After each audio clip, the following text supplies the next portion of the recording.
Hi and welcome to Empowering Your English Voice with me, Simon Brampton. I'm a teacher, a trainer and a coach with more than 33 years experience.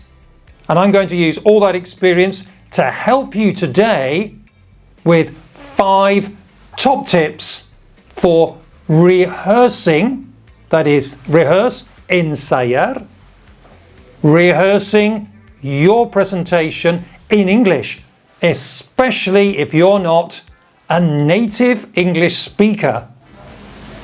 And at the end of this video, I'm going to give you a special bonus tip about an app which is absolutely perfect for reviewing your presentation. So I'll tell you about that at the end. Tip number 1 or stage number 1 when you are rehearsing your presentation or talk is to write out or type out the complete script. Yes. Do you do that now? What do you do when you are preparing an important talk or presentation? Let me know in the comments. My recommendation for a very important talk or presentation is to write the complete script for that talk or presentation. It doesn't mean that you have to remember it word for word, but it makes it much easier to practice it. It will allow you to focus your attention to improve and make that presentation fantastic, as we will see in the following steps. If you don't have time, at the very least, write out the introduction and the end of your presentation. Rehearse it, memorize it, practice it. That's step 1. Let's move now to point number 2. This is called sound scripting. I mentioned this in a previous video, but here I'm going to tell you how to use it to rehearse your presentation. Sound scripting is editing your presentation, your script, for vocal characteristics, for your voice, the way you say the words and the sentences. I'm going to tell you about 3 main ways you can do this. Number 1 is using groups of words and dividing them using what we call chunks, pieces, trozos of a sentence of words. You can use a lot of words together before you have a break, and that gives fluency. Or if you just use a couple of words together, that will give you more emphasis.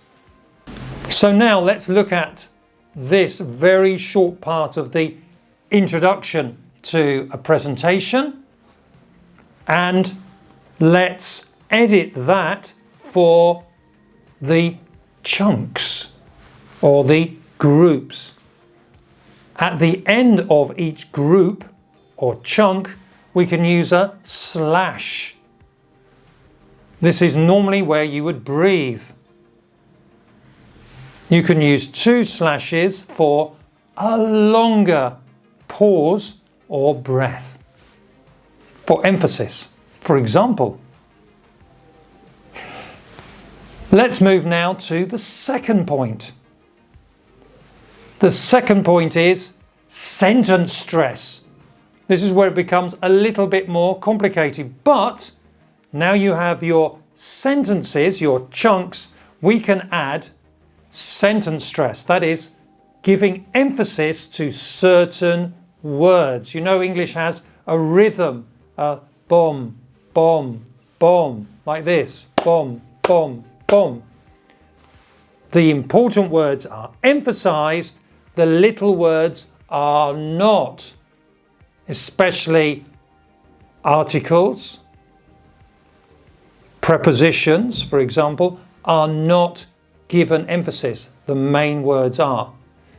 We can use bold, put the words in bold to show the words we want to emphasize or we want to stress. Let's do that now.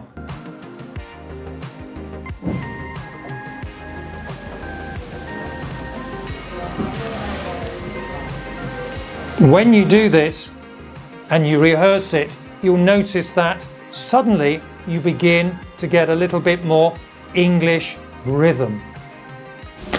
Point number 3 in this section is using intonation or pitch, that is, your voice going up or your voice going down. What we use in this case is arrows. Arrows to go up, arrows in the middle, or arrows going down. In English, if the intonation goes up, then what we're saying is we haven't finished our sentence yet. We haven't finished the meaning of the sentence. We're giving the listener a little bit of expectation and anticipation. If the arrow is in the middle like this and flat, that means also we haven't completed the sentence. And finally, at the end of a sentence, we go down. The intonation goes down. And it tells the listener that we have completed the sentence or the meaning. It goes down. First it goes up and then it goes down. And you can mark this with arrows. Let's do that now.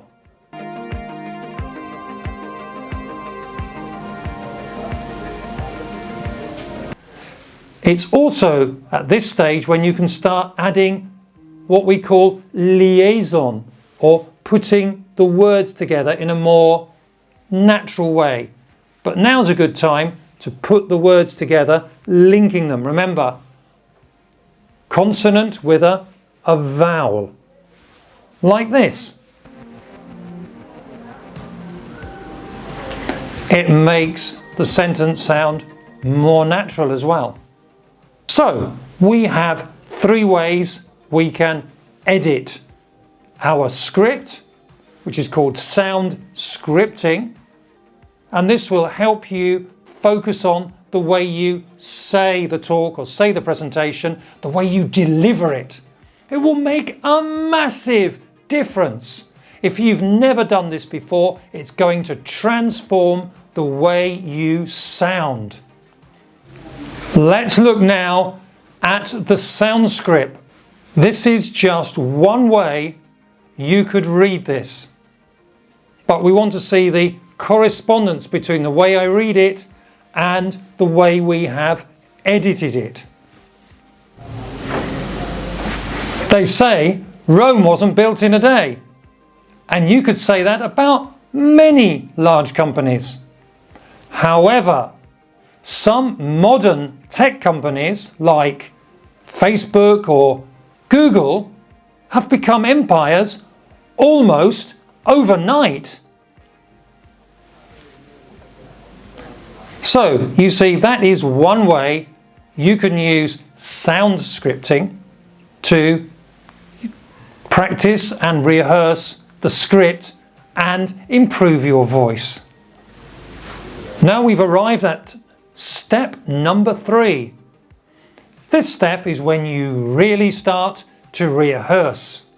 This is what I would call the read through. So you've sound scripted or edited your presentation or talk, and now is the moment to read through it, just like an actor with a script who begins to become familiar with the words and the sentences. It's at this stage when you may want to change the length of the sentence or change some of the words or eliminate or delete some of the words and change them for language that is a little bit more familiar, easier to use, or easier to pronounce. This is the moment where you're almost polishing the written script to make it easier to say. You want to feel comfortable with it. When you have completed this step, you feel comfortable now with the language, it seems correct, you can get somebody to look at your final script to make sure there are no mistakes or silly phrases that don't make sense. It's now when you can move to step number 4, where we're getting closer to the finished product. Let's find out what that is. Rehearse and record. Yes, now you've been practicing and hopefully memorizing your presentation or talk, this is the moment to listen to yourself. You can either do that by recording on your telephone, or even better, I recommend filming yourself. This has 2 advantages. Firstly, you can hear your voice and you can catch what I call filler words. Well, I don't call them, they're called filler words. What are they? Like, okay. Words which have no meaning, but people use a lot in gaps. Instead of not speaking, you fill the gap with like, It sounds irritating and annoying, so eliminate them. How can you eliminate them? Well, by listening to yourself. You honestly do not realize when you are using filler words. Take my word for it. I used to say, okay, again and again, and then somebody pointed out, did you know you said okay 30 times in that presentation? Hopefully, talking to you today, I haven't used even once. Okay? It's very easy to use them, but also with awareness to eliminate them.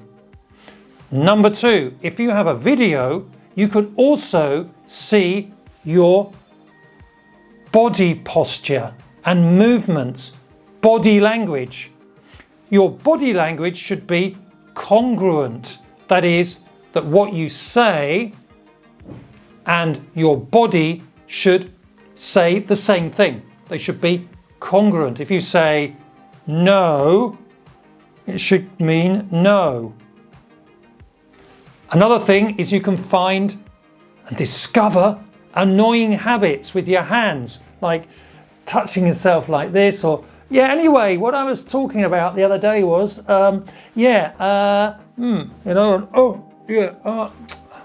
like that, or rubbing your hands together, or just going backwards and forwards like this. There are so many things that you are not aware of. Believe me, it's only when you have a teacher, a coach, or you see yourself that you can begin to eliminate those annoying characteristics when you are presenting. Because really you do not know until somebody tells you. This is the stage. You record yourself and you see exactly, your opinion. What do you think? If you have nobody else, then you are the person that has to make those decisions. You have to decide how good your presentation is and where you can improve. That was a very, very important step. Let's go now to the 5th and final one. Right now, you should be pretty confident, and perhaps you have now memorized or learnt by heart your talk or presentation. What do you have to do now? You have to imagine that you are giving your talk or presentation. This is the dress rehearsal. Now, before you give any talk or presentation, or even before a meeting, you should always try to warm up your voice. Athletes, sports people, they all warm up their bodies before they do a race or they perform or compete. Your voice is only your vocal cords and they need to be warmed up before you speak. It will change the quality of your voice and make sure that your voice will be able to last for the whole of the talk or presentation. And before you begin, start to visualize the success you're going to have. So in point 5, you imagine that you're giving the presentation. You have your presentation slides, which I hope you've checked or had somebody check.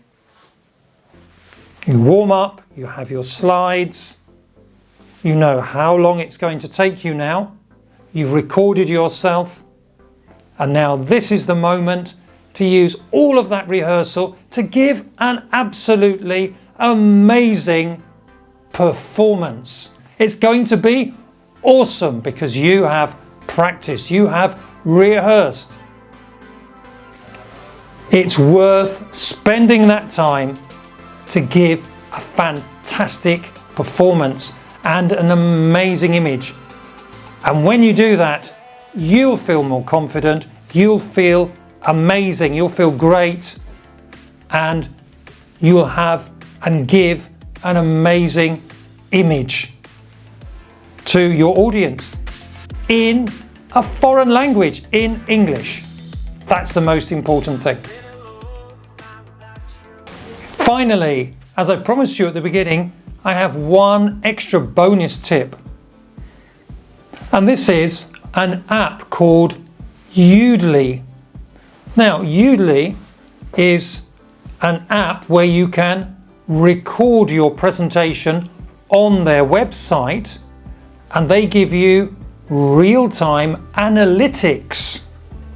So as you speak, a transcript of what you're saying is made, and then you get feedback afterwards on those filler words, appropriate words that you've used or not used, and also your pacing, which refers to how quickly you speak.